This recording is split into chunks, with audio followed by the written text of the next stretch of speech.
Sanchez, but is a second bid enough for Arsenal to sell him to a rival? What about a replacement? Could this man now be back on for a move from Monaco to the Premier League on deadline day? Yes, less than 9 hours to go now. We'll give you the very latest on two current Premier League players who are trying to tie up deals. He left the Algeria camp to seal a move away from Leicester, but the club say no team has bid and no one knows where he is. We'll get to the bottom of Riyad Mahrez's deadline day so far, and we do know where this man is, Diafra Sakho, coming up the amazing story involving him going AWOL, a private jet and a horse. We are going to start then on the very latest on Alexis Sanchez and Manchester City's pursuit of the forward. James Cooper is with City. What developments have you got for us, James? Well, all day, Natalie, I've been telling you about Manchester City's desire, their determination, also the resource. Huge weapons in their armoury, and they have flexed their muscles with that armoury this lunchtime with that second bid to try and bring Alexis Sanchez to the blue side of Manchester. We believe it's £55 million straight down, plus £5 million worth of add-ons. So a £60 million deal, and that's a big rise on the £50 million that was turned down on Tuesday. I think, like the rest of us now, Manchester City are waiting to see if Arsenal come back and say, yeah, that's enough. I guess there's a few things there. There's no players involved from a Manchester City point of view, so have Arsenal got someone lined up perhaps to fill that vacancy if they should say yes to Alexis Sanchez? Or if they haven't got anyone lined up, will they think that the money is enough, bearing in mind that Sanchez is in the last year of his contract at the Emirates Stadium, to think, yeah, that's a good enough price for us to twist rather than stick?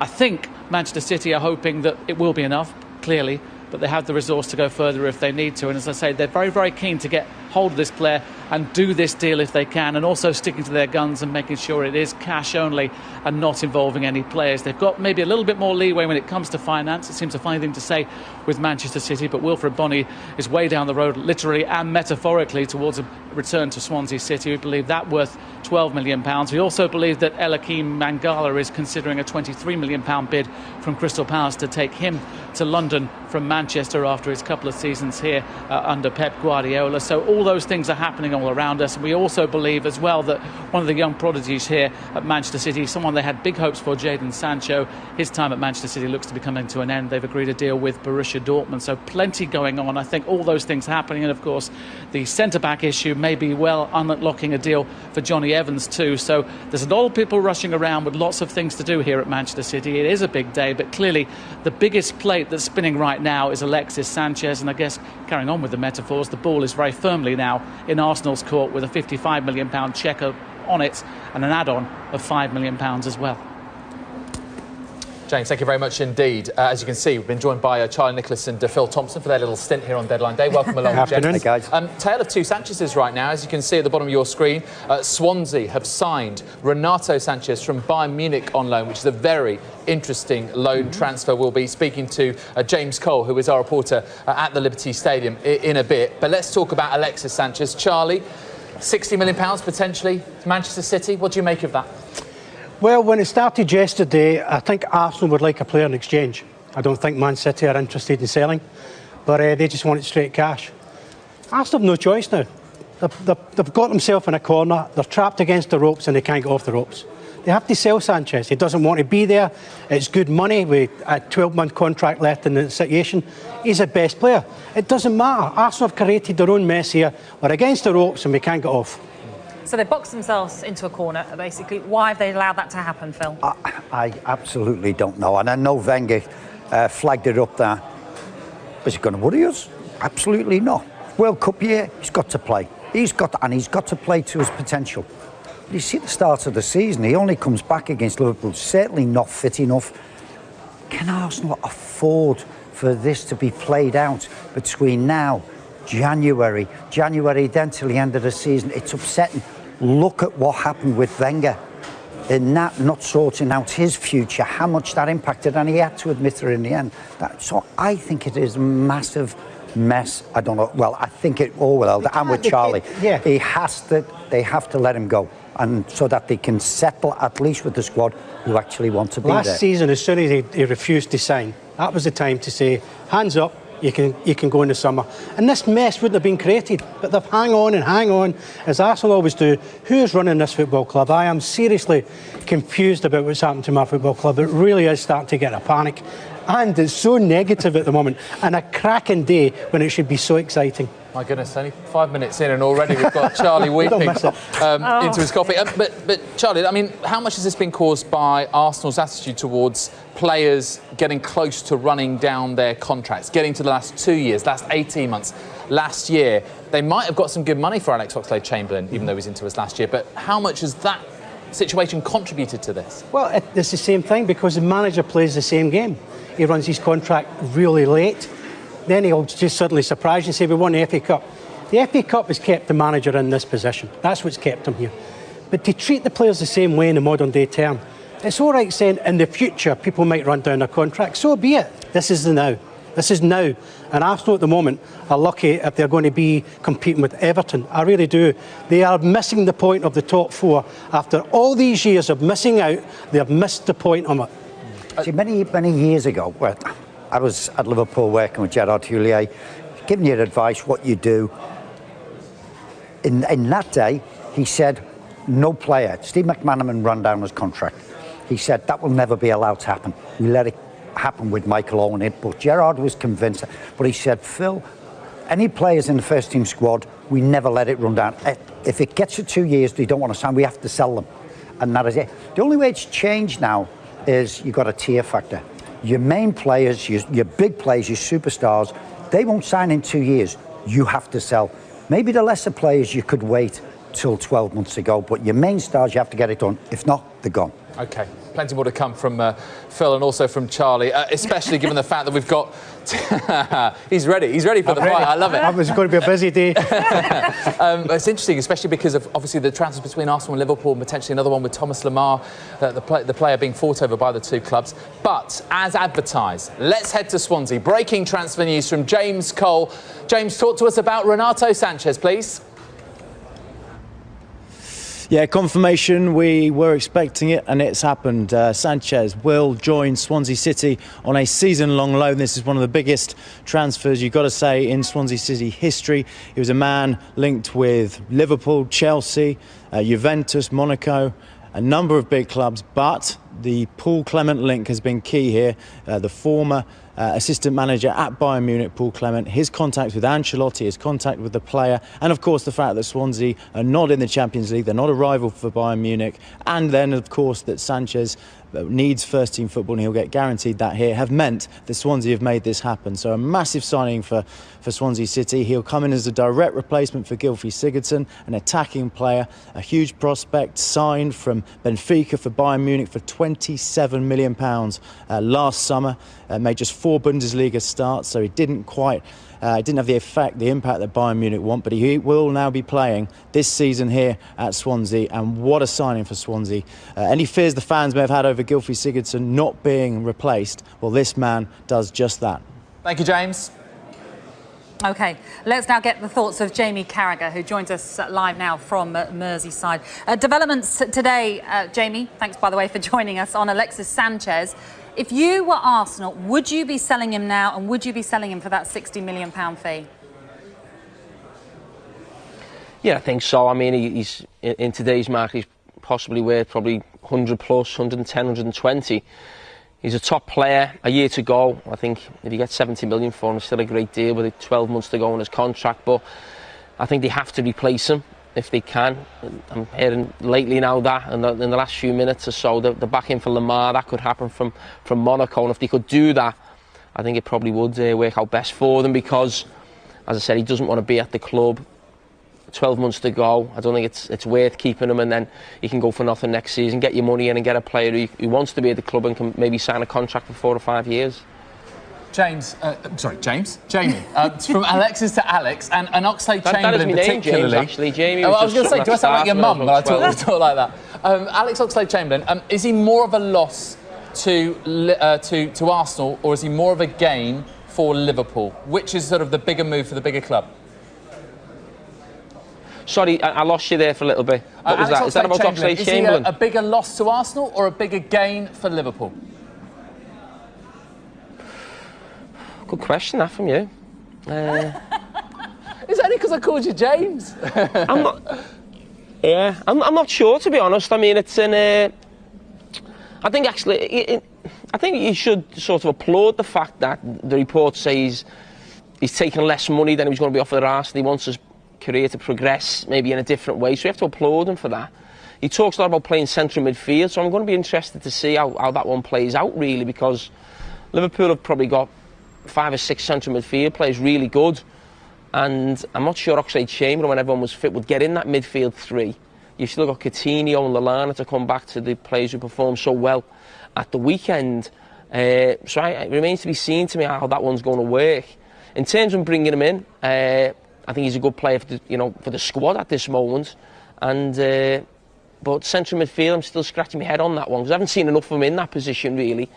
But credit to him, he wants to further on his career. He thinks he'll get more out of working with Jurgen Klopp and with Liverpool, and with Jurgen Klopp buying him for that amount of money with 12 months to go. There must certainly be a plan in place, and the talks that have gone on behind the scenes ensure there must be a plan for him, where he's going to play, where he's going to fit in. But for me, I'm interested to see how that one works out. That is interesting that you picked up on that, Jamie, because of course he was linked with a move to Chelsea, where they suggested he'd be playing more of a wing back than in that central midfield that he wanted to play. You're disputing. You're suggesting you don't think he'll fit into that midfield 3 at Liverpool.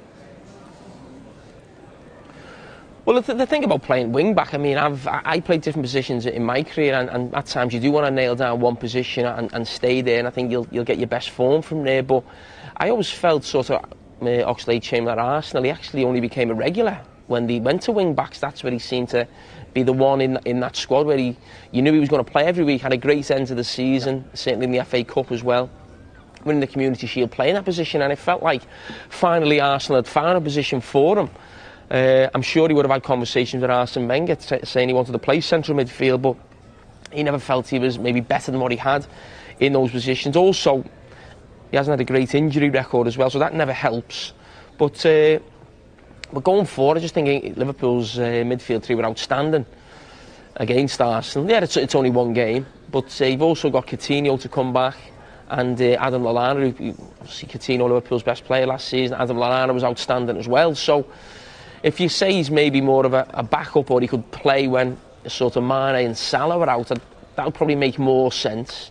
But he said he wants to play central midfield, so that's Jurgen Klopp's problem. OK, Jamie, we're going to just interrupt this little chat with you for just a moment. We'll come back to you, but we have breaking news from Kaveh Solokol. Kaveh. Just had a very, very interesting telephone conversation with somebody who's a very reliable, very senior source. This is what he's telling us. He's telling us that Birmingham City are trying to sign Jack Wilshere on loan from Arsenal. Of course, Birmingham City, I think, have signed 12 or 13 players already this summer. Harry Redknapp, the manager there, what one source is telling us is they're trying to sign Jack Wilshere on loan from Arsenal. Of course, he's recovered from his injury. He's been playing for the Arsenal 23 side. He's only got about 11, 12 months left on his Arsenal contract. Birmingham City trying to sign him on loan. That is what one source is telling us. Our man in the Midlands, Rob Dorset, is in touch with the clubs. He's going to be bringing you a lot more on this story coming up. Goodness me. It is getting busier and busier. It is hotting up, Jamie. Let's finally just ask you one more question on Liverpool, and that is the future of Mamadou Sakho. There have been 3 bids turned down by Liverpool. Do you expect to see him stay or go today?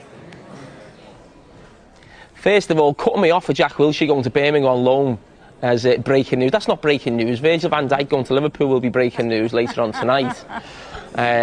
So get that one out the way. So what was that question then about Sakho? I was asking you whether or not you think he's going to stay or go today, because obviously there have been a few bids for him. Sakho, yeah, I think he'll go. I think there's a number of clubs interested in him in the Premier League. I think Crystal Palace, they've got a different manager. I think that may be a problem looking forward, actually, because I'm not sure how much he knows about him, and the clubs still look like they want to bring him in. But understandable, because he was so good for them last season and staying up with Sam Allardyce. But I'd expect that to happen and to go there. I think they're arguing over a fee now, and I think eventually they'll get there. Liverpool don't want the player, Crystal Palace want him, so I'm sure there'll be a deal done eventually. Let's talk about Fernando Llorente, Jamie, and he could well be heading to Tottenham. Chelsea have been interested and been sniffing around him as well. What do you make of that potential move from Swansea to White Hart Lane, or I suppose this time it's Wembley Stadium for this season? I think it's a really good sign for whoever gets him. I really like the player. He's been a great player. He's obviously not coming to the end of his career, but he's maybe not the player he was. But we saw last season he can get goals. He's been and other players throughout the summer. It doesn't quite at this moment feel like Chelsea, considering they were champions, have had the transfer window or brought the players in that you think they wanted or possibly they should have. Let's just talk a little bit about Chelsea and what's sort of gone wrong for them in this transfer window. It seems like Antonio Conte is pretty frustrated, Jamie. Might well be losing out again on Llorente, on Oxlade-Chamberlain, of course on Romelu Lukaku as well, don't forget. So how frustrating a window has it been for Chelsea? Well, it's been frustrating from the manager's point of view. He hasn't been shy in letting people know that. And but from the club, they have a certain way of working, similar to Tottenham. I think last season, if I remember right, I think they maybe got David Luiz and Alonso with a day or two to go, something very late and unexpected. Maybe something will happen today. But yeah, they've made change. They still spent a lot of money, brought players in, but they've got the Costa situation. They've lost players. And you look at them now with European football also, you'd expect them to be stronger and a bigger squad. You can't quite say that they're stronger, really, and considering that they're going to play a lot more games this season, people will know what they're about a lot more, considering they were champions also. I think, no, it hasn't. I don't think it's probably been the window where Antonio Conte wanted. And finally, we've got to speak to you about a story that is developing on this deadline day. That is the future of Diafra Sakho. He wasn't at West Ham training this morning. He has been in France. He's gone the races, but also he's expected at Chelmsford Racecourse this afternoon. What on earth do you make of this saga? They've gone. Oh. We haven't gone. They still see me? We haven't gone. We're here. We are here. I think James. Jamie's lost us. It's just. I knew that I'd cursed this by calling him James right at the start. I think we should get off just in case. Okay. All right. Well, we'll talk to many more of our guests in the next couple of minutes. Stay with us. More on the news that this man, Alex Oxlade-Chamberlain, has joined Liverpool. That is coming next, and also reaction from another former Liverpool player. This is developing into a really, really interesting deadline day story regarding Diafra Sakho. Of course, the background to this is he's a West Ham forward. He wants to leave West Ham. Yesterday, he flew off to France to have a medical in Rennes, apparently without permission from West Ham. People have been trying to find out where he is. Our information is that he's still in France, although at the moment we understand he's flying back to the UK. I think he's very close to landing in the UK. And interestingly, one of his advisors has got a horse running in the 320 at Chelmsford this afternoon. The horse is called Siege of Boston, and we've been told that his advisors are planning on taking him to Chelmsford to watch this horse run before then going to West Ham and having a meeting with West Ham and telling West Ham that Diafra Sakho wants to leave the club. Of course, West Ham's position is simple. Diafra Sakho not for sale. He will not be sold this window, but we're expecting him to come back to the UK very, very shortly, and he may even be at Chelmsford watching the 320. Thank you, Carve. OK, right, we've got Charlie Nicholas and Phil Thompson here, and you might have seen Phil consoling Charlie Nick just a few moments ago of the sorry tale that is Arsenal Football Club right now, as he himself readily admits. But actually, I'm going to try and see if I can get you guys to go up against one another right now. You've got 15 seconds each. Yeah, you're ready, Tom. I love it. 15 seconds to tell me why Thomas Lemar would be best suited to your respective former clubs, Arsenal and Liverpool. So, Charlie Nick, you first. Go. Well, Arsenal need a superstar because I think that Sanchez will leave later on today at some stage. So they need a superstar to fill that in. His assists are brilliant. He plays the left side. Perfect balance for us. Sign for Arsenal. Oh, 3 seconds to go. I love that. Well done. OK. Your turn, Phil Thompson. 15 seconds. Go. He obviously watched our game last Sunday, and Thomas Lemar has probably been attracted to LFC. Fast, incisive football, just as the way he plays. But I think if Coutinho goes, I think Lemar comes in. Right, OK. So you think it's related to Philippe Coutinho. You still think that if Lemar were to come in this deadline day, that Coutinho would necessarily leave for Barcelona? Yeah, the club is always... How long have I got on this one? No, it's OK. It's all right. The club... 6 months. The club have always made the stance that he's going nowhere, he's not going... And quite right, because they didn't have enough time to get somebody in. of the similar quality, if you want. Is anybody as good as Coutinho at the moment? Well, Thomas Lemar fits that bill. You said before, left-sided. Coutinho can play there. He's very skillful, more offensive, quick, fit. All those things fit Klopp's bill. And I think that is where I think they see him fitting in. If then he was to come in, Thomas Lemar, they would allow Coutinho to go. I think if Lemar doesn't come, they stay with their stances that Coutinho stays at least for 12 months. Arsenal will buy Coutinho then. Right, okay. Well, 40 million and a pound. Yeah. See, look, if that actually happens, that will be the clip of deadline day. That will be the bit that they replay on social media. Don't be surprised. Just really briefly, on Liverpool, Yes. why have they not signed a centre-back? I think they've been waiting and hoping, obviously, for Van Dijk. Whether that will happen or not, we don't know. He would suit the way Klopp likes to play his football. It would be ideal. Most Liverpool fans are still waiting for that one, whether it happens or not. But defensively, it's all right. They got criticism, particularly against Watford. Zonal marking from set plays, lost 2 from set plays. I think since then, it's been very good. Clean sheet against Crystal Palace. They conceded 2 against Hoffenheim, who were pushing to try and score goals because they were so far behind. And then, I think against the Arsenal, they played extremely well as a back four. OK. Gents, for the moment, thank you very much indeed. We'll come back to you very, very shortly. Meanwhile, one of the day's first big transfers was Liverpool, completing the signing of Alex Oxlade-Chamberlain from Arsenal. Oxlade-Chamberlain, who trained with the England squad ahead of their World Cup qualifiers, has signed a long-term contract with Liverpool. The medical took place at St George's Park, and he becomes Liverpool's 4th significant signing of the summer. So there you go, big deal. Oxlade-Chamberlain will play his football at Anfield. As we know, he's a very versatile player. He can play winger, he can play wing-back, but he wants to play central midfield. So we're going to compare him to the current Liverpool centre midfielder and captain, of course, Jordan Henderson, and look at how their game time in the Premier League stacks up. So, as you can see, Henderson has played much more games than Oxlade-Chamberlain and has also scored more goals and had more assists. Passing accuracy, though, is very similar, 82%, 83%. If he's going to be playing central midfield, he's going to have to pass extremely well, as we know. That's something that Henderson does already. Oxlade-Chamberlain hoping to play potentially alongside him in that midfield. Chances created, though, once again, Henderson creating far more chances than Oxlade-Chamberlain, which when you consider he's playing a centre midfield as opposed to a winger or something like that, which is often where Ox has been deployed at Arsenal, then that's quite surprising. Now, let's just remind you of what Alex Oxlade-Chamberlain has been doing on social media. So let's first go into Twitter and have a look at Liverpool's official Twitter feed. This is the image that all Liverpool fans wanted to see. Very excited about this particular signing. Alex Oxlade-Chamberlain is a red, and there he is in Liverpool kit with the badge in his left hand. And not only that, they've also posted a picture of him signing the contract itself. One happy man. They said, and he also had a message for the Liverpool fans as well. Just have a listen to this.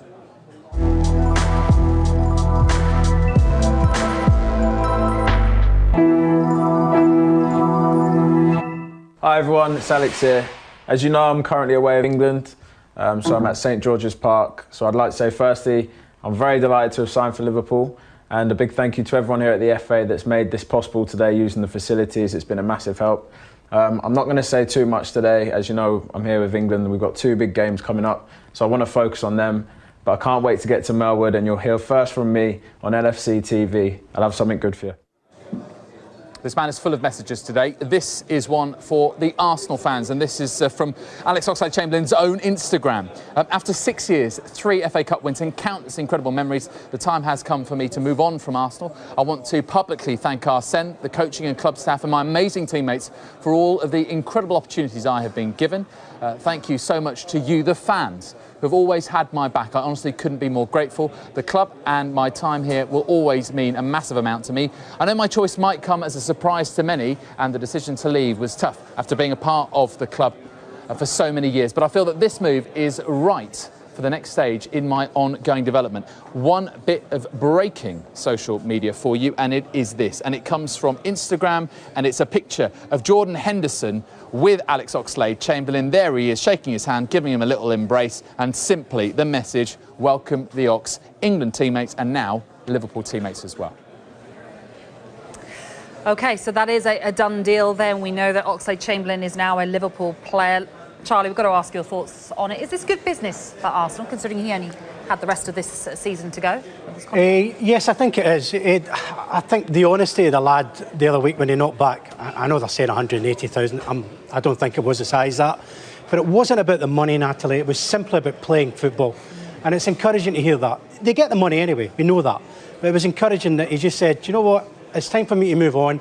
I'm not happy here. It's not fulfilling what my potential was. And he's decided to go to Liverpool, who I do, out of Chelsea, who were interested. I do think it makes sense for the player. And I think it's good value for Arsenal. What about you, Phil? What do you make of the move? Is it a good move for him? Is Liverpool the right club? Will he fit into that midfield there? Well, I do, and we flagged it up on Sky, and we've had all of the Liverpool players who are in centre midfield. Just been speaking to Charlie just off air. I think it is a good fit. I think he will get more game time with Liverpool in us. Don't forget, Emre Can has still not signed a contract yet, whether we know what he's going to be doing. He has been tremendous at the start of the season, as has Henderson and Wijnaldum. But the vision, looking at it further forward, this boy has great potential, and again fits Klopp's philosophy. High pressure, high intensity. He's got good technique, and I see all this fitting in, and I'm more than pleased, because we were only talking on Soccer Saturday, would it be Chelsea, where would he fit in? And I did say Liverpool would be his better club, and I think Chelsea making out that he was going to be more of a wing-back, what we're to believe, I think he's thought, I've had enough of that. I don't want to go with that. I want a club with a vision, and a vision for where they see me fitting in. And I think Liverpool Football Club was the one. And I do. Klopp has been a major pull in all this. The club, the way we play, has been a massive statement. And I think Oxlade-Chamberlain, our ox in the box, I think fits our bill. Just very, very briefly, though, I just wanted to ask you about the fact that Arsenal, it seems, keep selling to their rivals. Is that a concern, Charlie? It's always a concern, to be honest, but this is the problem. When I said at the top of the show, Arsenal are on the ropes. And when you can't get off the ropes, people take advantage of you. All the big heavyweights are in there. Arsenal's not a heavyweight today. OK. Well, according to Charlie, he might be signing Philippe Coutinho. Who knows? Right, let's head to the Emirates Stadium, shall we? Because, obviously, Manchester City ramping up the pressure on Arsenal with another bid for Alexis Sanchez. Would Arsenal let him go without signing a replacement? Aidan McGee, what can you tell us about the incomings and outgoings at Arsenal today?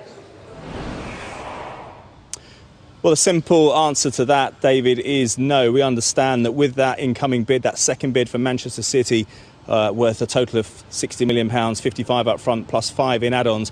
Arsenal have actually been working behind the scenes trying to get a deal done to sign Thomas Lemar of Monaco. He's in action tonight for France in Paris in a crucial World Cup qualifier against Holland, so that may complicate things slightly, but a deal can still be get done. It's not a million miles from here, of course. Elsewhere, Arsene Wenger did say last week that the deal was dead because Monaco had shut the door on that one, but that door appears now to be open. Arsenal have said all morning and indeed in recent days that they can't accept a cash offer, a straight cash offer from Manchester City, because it leaves them in a weak position in terms of finding a replacement. But as of now, it appears that that replacement could be moving that little bit closer. Thomas Lemar from Monaco. We've also heard this morning, that, or early afternoon in fact, that Jack Wilshere could be on his way to Birmingham. One source telling us it could happen, another source flatly denying that Birmingham are interested. We'll keep across that, and of course any developments with Sanchez and Lemar throughout the day. A long way to go yet. Absolutely, thank you, Aidan.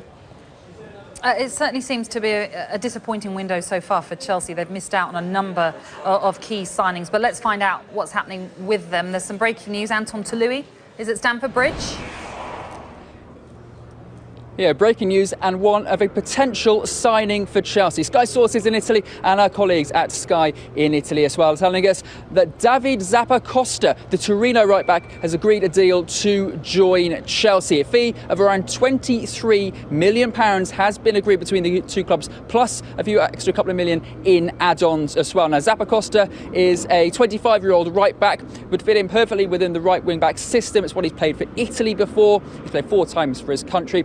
Interestingly, he was brought in by Torino to replace Matteo Darmian when he went to Manchester United a couple of seasons ago. So he'd fit in perfectly to Conte's system. He's a player he knows well from his time in Italy. David Zappacosta, according to Sky sources, on his way to Chelsea for around £23 million. The name alone, we want him to sign. Anton, thank you very much. Lots of people just putting that into their search engine right now. David Zappacosta. Johnny Evans has been travelling with the Northern Ireland squad today, but will he still be with West Brom when he returns? Plenty of interest in this man. We are live to West Brom's training ground next.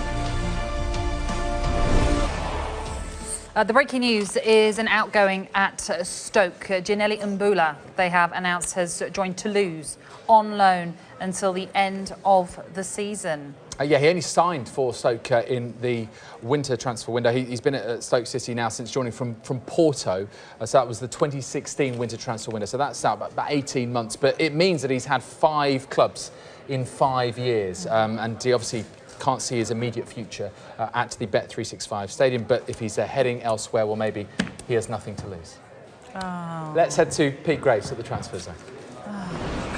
Yeah, thanks, guys. Just 8.5 hours to go then until we hit the deadline. And one of the big deals being talking about, of course, is the future of Alexis Sanchez. But the question is, where will he end up playing for the rest of the season? Is he going to be at Arsenal, or will he potentially move to Manchester City? We know that Manchester City have made a second significant bid. But how does he compare to the current central striker at Manchester City, Sergio Aguero? Of course, has found his time limited with the emergence of Gabriel Jesus. We're going to look at the comparison between these two. They played a similar amount of games, 104 to 97, 99 starts to 86, again, fairly similar. But Aguero is the man that scores more goals than Sanchez in that time. However, you could argue that Aguero plays as more of a central striker than Alexis Sanchez. Minutes per goal, again, Aguero with a slightly better minutes per goal. It's 164 for Sanchez, 106 for Aguero, so he scores more consistently in time than Alexis Sanchez. Assists-wise, though, it's Sanchez